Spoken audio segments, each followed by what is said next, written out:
Hey y'all, back again. Yeah, I know, so soon. Today we are talking about chrysanthemum cuttings. As I said yesterday in yesterday's video, I have down on that table over there till about roughly there. There's about 1,200, over 1,200 chrysanthemum cuttings that I took earlier this year. Probably most of them were right in March.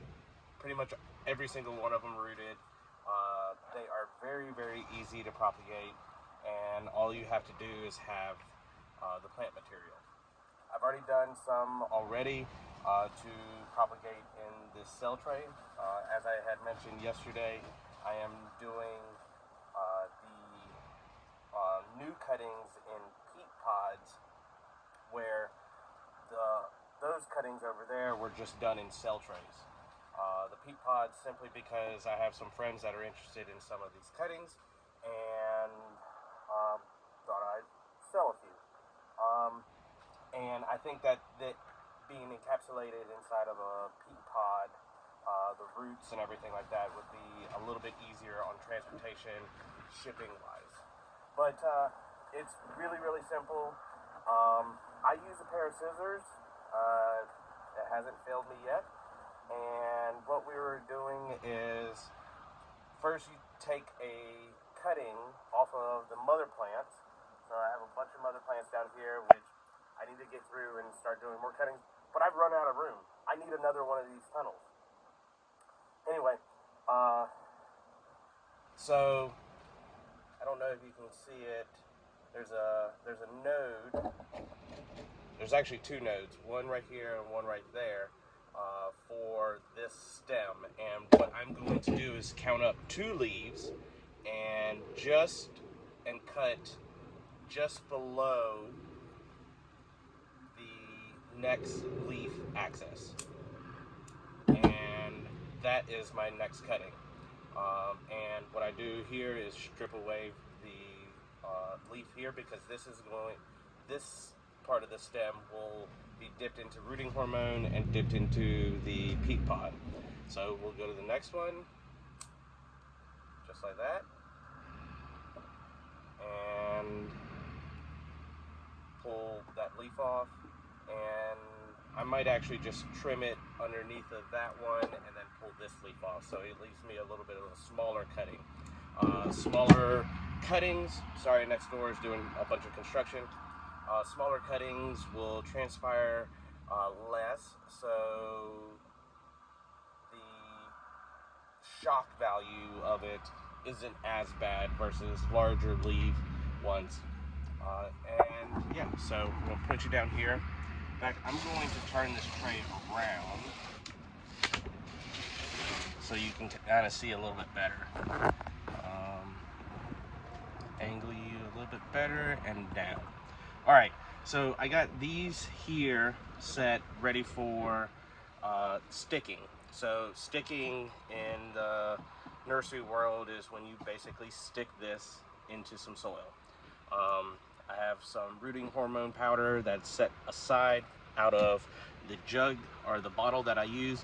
I like using Hormex rooting powder number 8. This means that it's got 0.8% of IBA, which is indole 3 uric acid, rooting hormone. Anyway, and then I have to have a tag so I know what variety or what cultivar this is. This one is called Bola de Ora.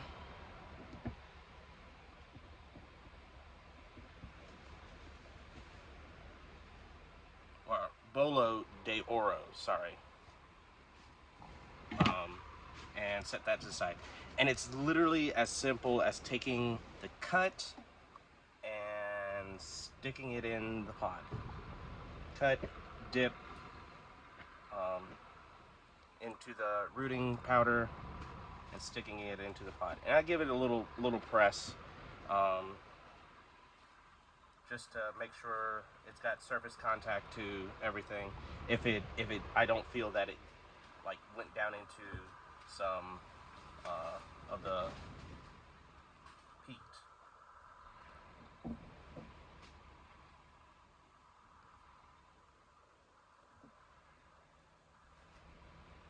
And it's really as simple as what I'm doing. Now, for these cuttings, I will be taking them and placing them in my workshop under some light with a humidity dome over top of them. Out here in this high tunnel, the sun tends to kind of bake them a little bit. So, and they get all wilty and unhappy. That's enough. Yeah, now let me swap out this one. This one I didn't realize it had some yellow leaf on it. We'll go with that one. So yeah. There we go. Toss those.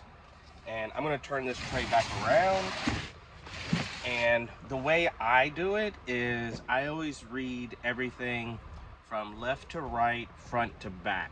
So I know instead of tagging every single one of these pods, I don't have to do it because I know my reading method and sticking method, and it doesn't change.